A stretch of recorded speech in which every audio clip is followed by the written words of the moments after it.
Hello students, north Bengal ইউনিভার্সিটির আন্ডারে যে সকল আমার ভাই বোনরা বর্তমানে ফোর্থ সেমিস্টারে পড়ছো, যারা পাস বা অনার্সের পাসের মধ্যে রয়েছে, অর্থাৎ ডিএসসি পাসের ক্ষেত্রে, এবং যারা অনার্সের পাস তারা হলো মাইনর, যাদের ইতিহাস রয়েছে, আজকে লাস্ট মিনিট সাজেশন তোমাদের জন্য। আমরা খুব তাড়াতাড়ি সুপারফাস্ট সাজেশন আনতে চলছি।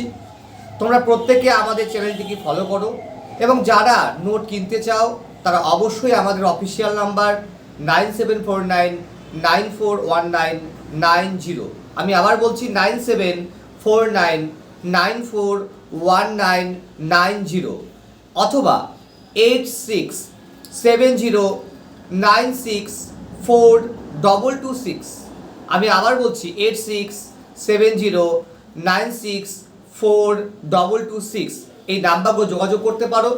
সামান্য ফির বিনিময়ে তোমরা অবশ্যই নোট তোমরা সংগ্রহ করতে পারবে। তো দেরি না করে তোমাদের আমি সাজেশান বলছি। ফোর্থ সেমিস্টার যাদের মাইনর বা ডিএসসি ইতিহাস রয়েছে তাদের জন্য সাজেশন আজকে 12 নম্বর। তোমাদের মূলত হবে 12 নম্বরের প্রশ্ন আসে, 6 নম্বরে আসে এবং 3-এর প্রশ্নগুলো আসে। এবার 12 নম্বরে কী প্রশ্নগুলো আসতে পারে সেগুলো আমি তোমাদের বলছি। প্রথম প্রশ্ন, শিবাজির সংস্কারগুলি সম্পর্কে আলোচনা করো। আমি আবার বলছি, শিবাজির প্রশাসনিক সংস্কারগুলি সম্পর্কে আলোচনা করো। 2 নম্বর, শেরশাহের শাসন ব্যবস্থার প্রধান বৈশিষ্ট্যগুলি লেখো। 3 নম্বর, আকবরের দিন ই ইলাহি অথবা ধর্মচিন্তা সম্পর্কে লেখো। এটা ছোট হিসেবে আসতে পারে। 4 নম্বর, মোঘল যুগের ইতিহাস রচনার উপাদানগুলি আলোচনা করো। আমি আবার বলছি, মোঘল যুগে ইতিহাস রচনার প্রধান উপাদানগুলি আলোচনা করো। 5 নম্বর, মোঘল যুগের শিল্প স্থাপত্য সম্পর্কে আলোচনা করো। 6 নম্বর, মোঘল সাম্রাজ্যের পতনের বিভিন্ন কারণগুলি আলোচনা করো। 7 নম্বর, আকবরের ভূমি রাজস্ব ব্যবস্থার বৈশিষ্ট্যগুলি লেখো। আমি আবার বলছি, আকবরের ভূমি সংস্কার ব্যবস্থাগুলি সম্পর্কে আলোচনা করো। 8 নম্বর, ঔরঙ্গজেবের রাজপুত নীতি অথবা আকবরের রাজপুত নীতির মধ্যে তুলনামূলক পার্থক্য লেখো। তোমাদের 12 নম্বর জন্য আমি 8টা প্রশ্ন বলেছি। এর মধ্যে তোমাদের খুব ভালো করে পড়তে হবে শিবাজি, মোগল সাম্রাজ্যের পতন, আকবরের মোগল সাম্রাজ্যের শিল্প স্থাপত্য, এই পাঠগুলো ভালো করে পড়তে হবে। এবার চলে আসছি 6 নম্বরের প্রশ্ন। 6 নম্বর প্রশ্নের মধ্যে তোমাদের লিখতে হবে, পরীক্ষার সময় লিখতে হবে, টোটাল হলো 4টা লিখতে হবে। এর মধ্যে আমি তোমাদের 9টা প্রশ্ন দিচ্ছি, তার মধ্যে কোনটা ইম্পর্টেন্ট সেটাও বলে দেবো। প্রথম প্রশ্ন, আকবরের রাজপুত নীতি সম্পর্কে আলোচনা করো। আকবরের রাজপুত নীতি সম্পর্কে আলোচনা করো। 2 নম্বর, ঔরঙ্গজেবের দাক্ষিণাত্য নীতি সম্পর্কে সংক্ষিপ্ত আলোচনা করো।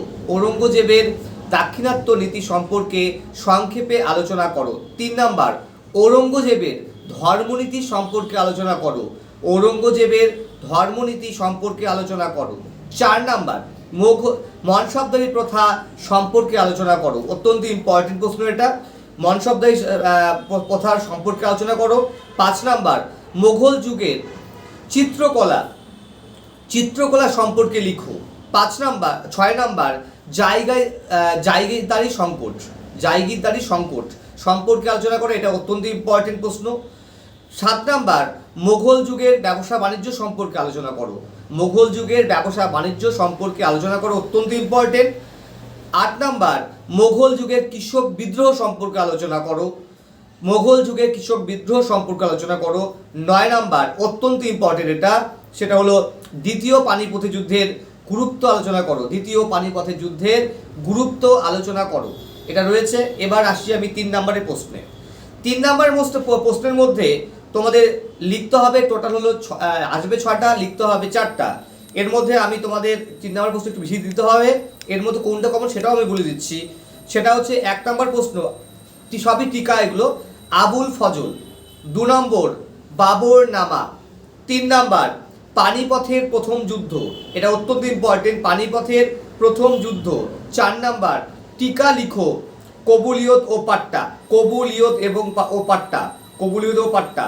5 নাম্বার বর্গী ও শিলাদার, বর্গী ও শিলাদার। 6 number Ashtapradhan, 6 number Ashtapradhan. 7 number চৌথ ও স্বরদেশমুখী, অত্যন্ত ইম্পর্টেন্ট, চৌথ ও স্বরদেশমুখী। 8 নাম্বার নূরজাহান, নূরজাহান চক্র, নূরজাহান চক্র। 9 নাম্বার জায়গির, মানে জায়গিরদারি সংকট, বড় প্রশ্ন বলেছিলাম ওটাই, ঠিক আছে। 10 নাম্বার অত্যন্ত ইম্পর্টেন্ট জিন্দা পীর, ঔরঙ্গজেবকে জিন্দা পীর বলা হয়, ঠিক আছে। 11 নাম্বার সুল ই কুল বলতে কি বোঝো, সুল ই কুল।